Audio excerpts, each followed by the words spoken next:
C'est la première grande loi antiraciste en France et elle fête ses 50 ans cette année. Nous recevons ce soir Alain Ternoir, l'auteur de cette loi dite Pleven de 1972. Pour la première fois, le racisme devenait un délit en France. Alors, à l'heure où certains, comme Éric Zemmour, veulent supprimer cette loi, à l'heure où la haine en ligne prolifère, faut-il la renforcer? Faut-il l'adapter? Nous poserons aussi la question à Mario Stasi, le président de la LICRA, qui sera également sur ce plateau dans la deuxième partie. On va à présent accueillir nos deux grands témoins à l'occasion des 50 ans de la loi dite Pleven. Nous sommes ravis de recevoir son véritable auteur, Alain Ternoir. Il avait 31 ans lorsque, jeune député gaulliste de gauche, il a réussi ici à l'Assemblée nationale à convaincre toute la représentation nationale de légiférer contre le racisme. Et grâce à lui, l'injure raciste est devenue un délit. Il va nous en parler. Nous l'invitons aussi avec Mario Stasi, le président de la LICRA. Alors avant qu'il nous rejoigne, on regarde ensemble cette invitation en guise de portrait signé Marion Becker. Si on vous invite à Alain Ternoir, c'est parce que vous êtes l'auteur de la loi de 1972 sur le racisme. C'était il y a 50 ans à l'Assemblée. Trop de juifs. Halte à la négrification. La France aux Français. Antisémitisme, racisme, xénophobie. Alors que les incidents racistes se multiplient, avec le Premier ministre Jacques Chaban-Delmas, vous estimez qu'il est temps de se doter d'une vraie loi antiraciste. Les députés examineront demain 6 propositions de loi, car le racisme et la xénophobie sont insidieusement présents dans les actes, les paroles ou les écrits de tous les jours. Dans la presse et les moyens audiovisuels, un délit nouveau serait créé. Toute provocation à la discrimination raciale ou à la haine fondée sur l'origine ethnique, nationale ou sur l'appartenance ou non à une religion serait sévèrement punie. La diffamation raciste également. L'injure raciste est aussi sanctionnée et les associations peuvent se constituer partie civile. La proposition de loi est adoptée à l'unanimité. Elle porte finalement le nom du ministre de la Justice, Pleven, qui, paradoxalement, lui, n'y était pas du tout favorable. À l'occasion des 50 ans de cette loi, on vous invite ce soir avec Mario Stasi, avocat pénaliste et désormais président de la LICRA, la Ligue internationale contre le racisme et l'antisémitisme.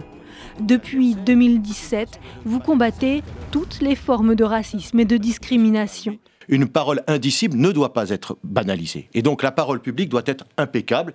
Il est difficile aujourd'hui, dans cette hystérisation du débat politique, où il y a ceux qui disent « on est chez nous », qu'ils aillent chez eux, d'être une minorité en France. Oui. Une lutte incessante. Pendant la campagne présidentielle, Éric Zemmour, condamné à 3 reprises sur le fondement de cette loi, s'y attaquait. La loi Pleven, je l'abolirai. Pour 2 raisons très simples.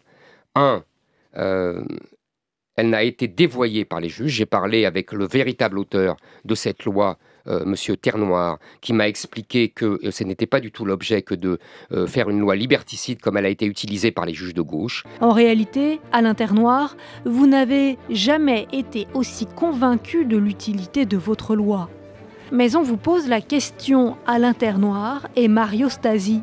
Cette loi est-elle adaptée à notre époque, où les discours de haine bénéficient d'une plus grande diffusion?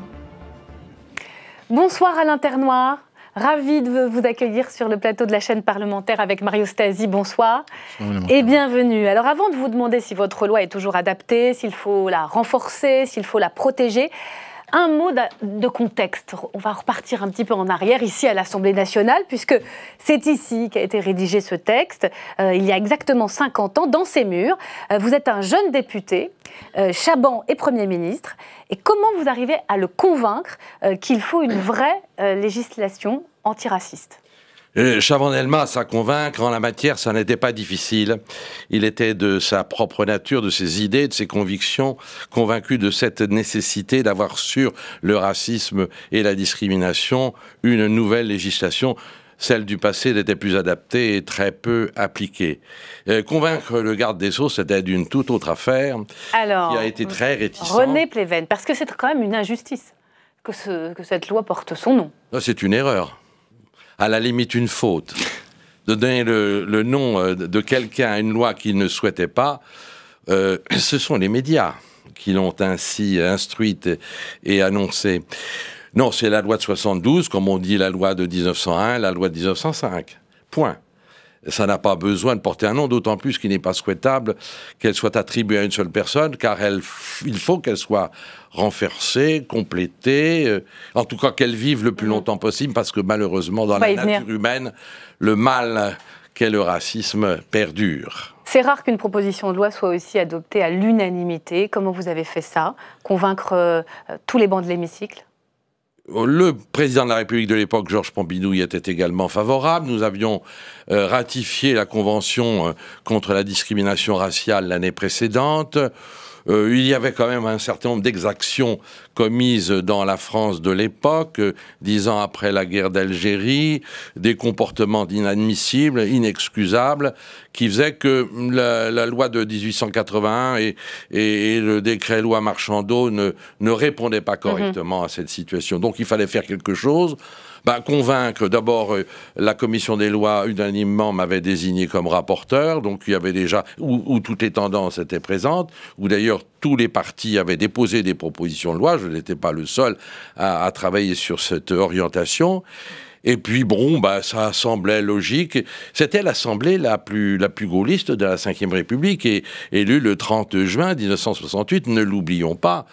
C'est peut-être pour ça que certains ont préféré lui donner un autre nom que le mien. Je ne sais pas.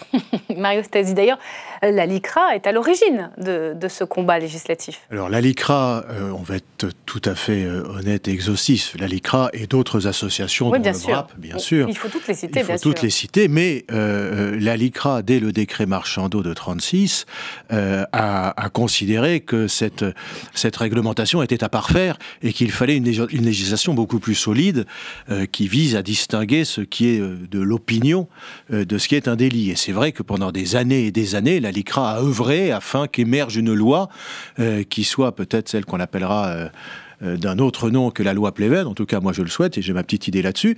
Mais la LICRA a beaucoup œuvré et continue d'ailleurs à œuvrer pour que on fasse de cette loi une utilisation, j'allais dire, intelligente.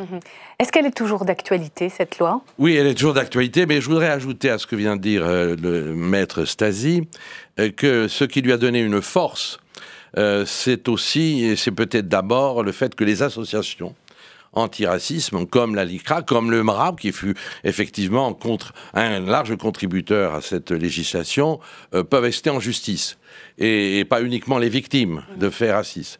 Donc ça, c'est un point important. Bien sûr qu'elle est, hélas, toujours d'actualité. Je dirais même que le mal du racisme s'est encore plus répandu comme le feu et une traînée de poudre, et qu'il touche non plus seulement certains côtés de l'opinion, mais il s'élargit. Je vois l'hémicycle ici, derrière vous, si je puis dire. Eh bien, l'hémicycle, c'est-à-dire extrême droite, extrême gauche, puisque c'est ainsi que depuis la Révolution, nous sommes situés dans cet hémicycle. De l'extrême droite à l'extrême gauche, il y a des courants à caractère ou discriminatoires et racistes. Parmi la représentation nationale de cette législature, vous êtes inquiet par l'arrivée en force de 89 députés Rassemblement National? Certains comportements font que, oui, si vous êtes membre d'une organisation, que vous en êtes l'élu par ailleurs, et que vous n'avez jamais démenti des comportements qui sont de caractère raciste, ou qui s'apparentent, ou qui s'associent à des mouvements de rejet, de discrimination, oui, vous en êtes, certainement. On va parler des moyens de lutte. De part et d'autre des extrêmes. Je tiens quand même à préciser, puisqu'on ne va pas commencer à donner les noms de tel ou d'un tel, ou les amitiés de tel avec un tel, mais en l'occurrence, de part et d'autre des extrêmes, ces courants-là existent. Alors parlons de son efficacité, parce qu'une loi n'est efficace que si les juges s'en saisissent sur le terrain. Elle est efficace parce qu'elle est utilisée par la justice, il y a des sanctions, il y a des peines qui tombent. Éric Zemmour en sait quelque chose, condamné pour incitation à la haine raciale. Mais en même temps, son caractère dissuasif ne marche pas, puisque on voit les actes racistes proliférer. Si je puis me permettre, l'esprit de cette loi, c'est évidemment de distinguer ce qu'est l'opinion du délit, L'opinion, c'est ce qui permet une argumentation, une contre-argumentation, un débat contradictoire, un avis contraire. Le délit, j'ai un exemple sous les yeux, lorsque sur une rame de RER au sujet d'Mbappé, je vois un tag qui le qualifie d'enculé de nègre enjuivé, on voit bien qu'on n'est pas dans le débat, on voit bien qu'on n'est pas dans l'expression ni dans l'opinion, on est dans le délit, dans l'injure. Et cette distinction, la loi l'a fait de façon remarquable. Mais l'esprit de la loi, c'était pas simplement de distinguer, de sanctionner, c'était, et les travaux parlementaires le rappellent, aussi l'urgence d'éduquer, de former. C'est-à-dire que cette loi et son application ne valent que si le citoyen est formé, le juge est formé, l'avocat est formé, le procureur évidemment, est formé. Mais quand on voit, par exemple, cette fresque d'Avignon... Alors, qui reproduit vraiment les stigmates de tout ce qui existe de plus antisémite depuis la nuit des temps. Vous l'avez apporté, c'est ça? Je l'ai apporté parce pour que... Pour ceux qui décrivaient là... Je peux la montrer, s'il y a une caméra, je ne sais pas où, oui, peut-être vous pouvez ici. La montrer à cette caméra. Nous avons ici la fresque de 2022 où on voit Jacques Attali grossièrement caricaturé, manipulant tel un homme qui manipule les uns et les autres, Emmanuel Macron.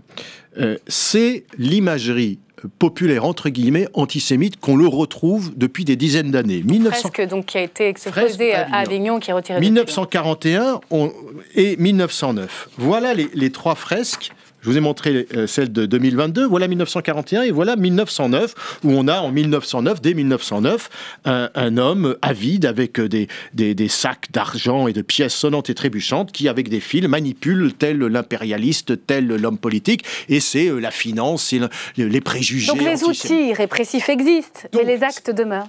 Les actes demeurent, mais ce qui est intéressant, c'est que les autorités publiques, le Grand Avignon, n'a pas soufflé mot, n'a rien dit. Il a fallu des actions, des associations et un groupe de pression pour que, sous prétexte de liberté d'expression, les élus, certainement par ignorance, disant « mais c'est la liberté d'expression », ils se rendent compte enfin qu'on n'était pas dans la liberté d'expression, mais dans l'imagerie antisémite. Et ça, c'est l'apport de la loi Terre Noire, parce que les associations peuvent se porter partie civile en cas d'injure raciste ou d'incitation à la haine raciale. Sur ce sujet des autorités publiques, nous avons un nouveau gouvernement. Nous avons un nouveau ministre de l'Éducation nationale, dont on me dit qu'il pourrait être sensible à ce type de sujet. Nous pourrions attendre, puisqu'ils n'ont pas choisi jusqu'à maintenant, nous sommes début juillet, de commémorer cette loi qui a tout de même son intérêt. On commémore tellement aujourd'hui dans notre pays... Je le rencontre la semaine prochaine, monsieur. Des événements qui ne sont pas toujours de nature essentielle. Là, je pensais qu'on aurait pu faire peut-être quelque chose. La LICRA l'a fait dans son Assemblée Générale. Le MRAP vient de le faire également dans son Assemblée Générale. En tout cas, d'introduire dans l'éducation nationale, au-delà même de l'éducation civique, un enseignement sur ce qu'est le racisme, ce qu'est la discrimination, et d'essayer d'amener les jeunes à prendre conscience de ce problème majeur. J'ai interrogé mes petits-enfants ces derniers jours. Aucun d'entre eux n'a eu connaissance, que ce soit du CP ou au bac, de quelque chose qui s'apparente à une alerte sur le racisme. Mais c'est la raison pour laquelle des associations comme les nôtres intervenons dans les lycées, dans les collèges, dans l'école primaire pour faire ce travail d'éducation et de formation. Mais je voudrais, Madame Anka, juste terminer sur mon exemple. C'est que vous évoquez l'application par la justice et par les tribunaux. Monsieur Alain Soral a été relaxé pour un dessin qui s'intitulait « En marche vers le chaos mondial », où l'on voit Emmanuel Macron avec un brassard sur lequel il y a un dollar, pas loin du brassard nazi, et derrière, 3 figures juives. Juives, voilà, affichées comme telles. Eh bien, le tribunal a relaxé en disant que si ce photomontage pouvait légitimement choquer, il n'apparaissait pas suffisamment clair et univoque pour viser l'ensemble des Juifs en raison de leur origine ou de leur religion. Quand je vous dis que les magistrats... C'est un détournement de l'application de la loi ? Ça veut dire que les magistrats ne sont... Allez, je vais être une litote, ne sont pas suffisamment formés. Voilà. Bon, et je suis extrêmement prudent. C'est dire que la loi, elle est bien faite, Mais encore faut-il qu'elle soit bien appliquée. Et contrairement à ce que dit cet ancien candidat à l'élection présidentielle, cette loi, elle relaxe très souvent, y compris sur une motivation hautement contestable. Vous êtes d'accord avec ça? Au fond, les juges n'arrivent pas au fond à comprendre votre loi pour la détourne dans l'application. À en prendre conscience, c'est-à-dire entre 1972 et 1981, elle a été très très peu appliquée. Ensuite, peut-être qu'il y avait de nouveaux magistrats, nouvelle formation, nouvelle sensibilité générale de l'opinion, c'est probable. Elle a commencé à être appliquée lentement, doucement, et pas toujours à bon escient. Et quelquefois même en porte-à-faux, ce qui fait qu'un appel a souvent pas été suivi. Donc oui, il y a un problème avec les magistrats pour qu'ils aient une juste conscience de ce problème, comme sur d'autres sujets, bien entendu, d'actualité. Mais ça, c'est nécessaire. Et c'est pour ça que je faisais appel à l'école, à l'éducation nationale, au pouvoir public, pour qu'ils en parlent, autant qu'ils parlent souvent d'autres choses qui sont peut-être moins essentielles. Dernière question peut-être. Vous n'avez pas quand même l'impression, il est nécessaire ce combat, mais il est immense à l'heure des réseaux sociaux où la haine prolifère. Il y a un texte de loi qui a été voté, la loi Avia sur la haine en ligne, qui s'attaque aux plateformes, mais qui crée un parquet spécialisé. On a un peu l'impression que c'est David contre Goliath, non? Il y a une directive européenne qui va être adoptée par le Conseil, qui a été par le Parlement, et qui va réguler cet espace qui est devenu une jungle, avec des obligations qui sont imposées sur la qualité de la modération, sur la rapidité avec laquelle les textes, les propos délictueux seront retirés, imposés aux plateformes et aux hébergeurs. Il va y avoir une loi, il y a déjà eu la loi confortant les principes de la République, il va y avoir une loi certainement en application de cette directive. On est en train de s'organiser afin que cet espace de jungle faut répondre à cela. Le respect de l'autre, de la différence, la nécessité même dans l'humanité de vivre dans les différences, c'est ce qu'il faut apprendre aux jeunes si naturellement ils ne le comprennent pas par eux-mêmes et dans leur cadre familial. Un dernier mot. Oui, allez-y. Un dernier mot pour que l'on prenne réellement l'importance, qu'on comprenne l'importance de cette loi de 72 et du délit raciste.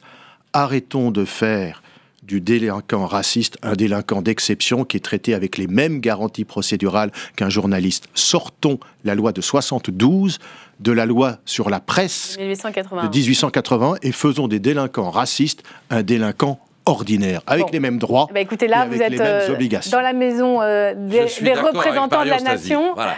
L'appel est lancé. Merci infiniment. Je vous propose de rester tous les deux avec nous pour accueillir nos affranchis.